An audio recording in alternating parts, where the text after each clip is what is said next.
The Three Little Wolves and the Big Bad Pig. Once upon a time, there were three cuddly wolves with soft fur and fluffy tails who lived with their mother. The first was black, the second was gray, and the third was white. One day, the mother called the three little wolves around her and said, "My children, it is time for you to go out into the world. Go and build a house for yourselves, but be aware of the big bad pig." "Don't worry, Mother, we will watch out for him," said the three little wolves, and they set off. Soon they met a kangaroo who was pushing a wheelbarrow full of red and yellow bricks. "Please, will you give us some of your bricks?" asked the three little wolves. "Certainly," said the kangaroo, and she gave them lots of red and yellow bricks. So the three little wolves built themselves a house of bricks. The very next day, the big bad pig came prowling down the road and saw the house of bricks that the little wolves had built. The three little wolves were playing croquet in the garden. When they saw the big bad pig coming, they ran inside the house and locked the door. The pig knocked on the door and grunted, little wolves, let me come in." No, no," said the three little wolves. "By the hair on our chins, we will not let you in, not for all the tea leaves in our china teapot. Then I'll huff and I'll puff and I'll blow your house down," said the pig. So he huffed and he puffed and he puffed and he huffed, but the house didn't fall down. But the pig wasn't called big and bad for nothing. He went and fetched his sledgehammer and he knocked the house down. The three little wolves only managed to escape before the bricks crumbled, and they were very frightened indeed. "We shall have to build a stronger house," they said. Just then they saw a beaver who was mixing concrete in the concrete mixer. "Please, will you give us some of your concrete?" asked the three little wolves.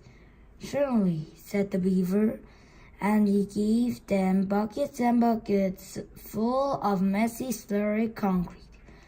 So the three little wolves built themselves a house of concrete.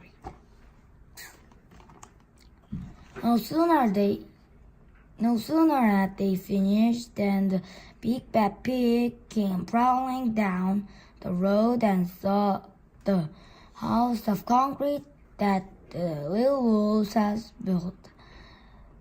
They were playing battledore and shuttlecock in the garden, and when they saw the big bad pig coming, they ran inside their house and shut the door.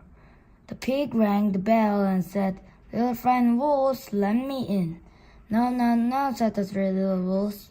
"By the hair on our chins, we will not let you in, not for all the tea leaves in our china teapot." "Then I'll huff and I'll puff and I'll blow your house down," said the pig. So he huffed and he puffed and he puffed and he huffed, but the house didn't fall down. But the pig wasn't called big and bad for nothing. He went and fetched a pneumatic drill and smashed the house down. The three little wolves managed to escape, but their chins were trembling and trembling and trembling. We shall build an even stronger house, they said, because they were very dynamite.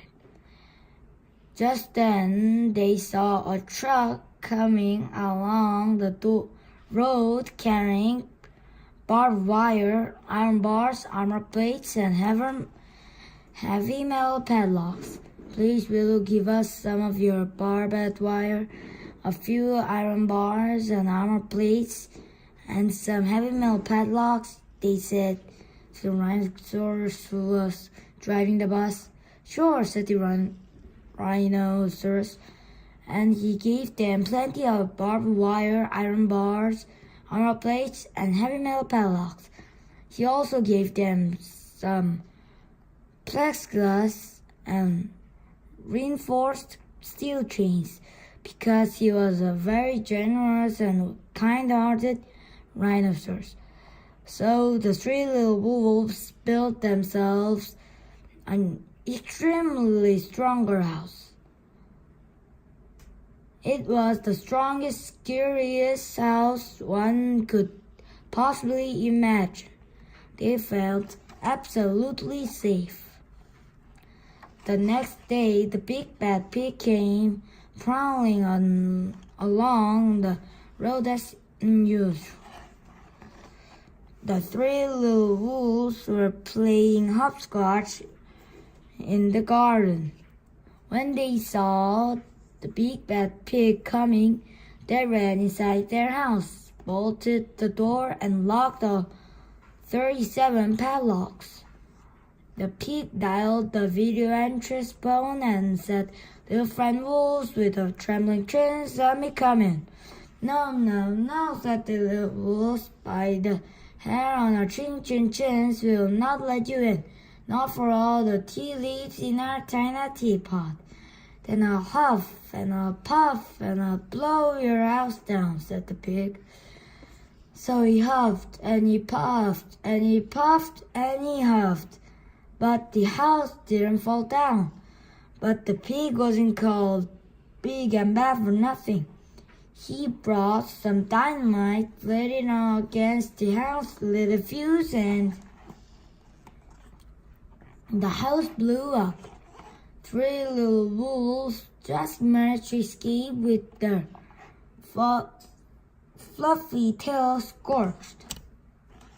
"Something must be wrong with our building materials," they said. "We have to try something different." "But what?"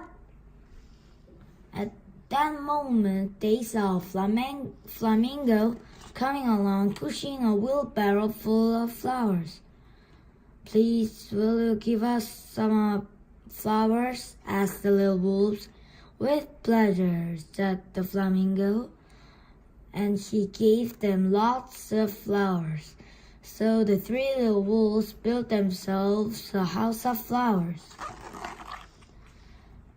One wall was marigold, one of daffodils, one of pink roses, one of cherry blossoms.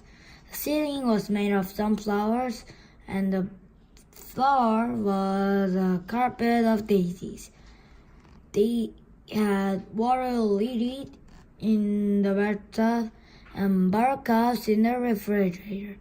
It was a rather fragile house, and it swayed in the wind, but it was a very beautiful. Next day, the big bad pig came prowling down the road and saw the house of flowers that the three little wolves had built.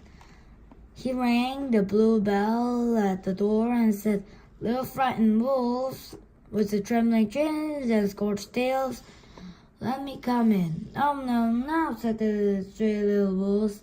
"By the hair on our chins, we will not let you in, not for all the tea leaves and in our china teapot." "Then I'll huff and I'll puff and I'll blow your house down," said the pig.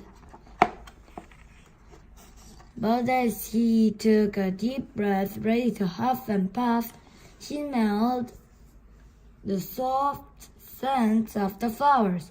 It was fantastic, and because the scent was so lovely that Pig took another breath and another. Instead of huffing and puffing, he began to sniff. He sniffed deeper and deeper until he was quite filled with the fragrant scent. His heart grew tender, and he recognized how horrible he had been. Right then, he decided to become a big, good pig. He started to sing and dance the tarantella. At first, the three little wolves were a bit worried. It might be a trick, but soon they realized that the pig was truly changed, so they came running out of the house. They started to playing games with him. First, they played pig pong and the piggy in the middle, and when they were all tired, they invited him into the house. They offered him tea and strawberries and wolfberries, and asked him to stay with them as long as he wanted. The pig accepted, and they all lived happily ever after. The end.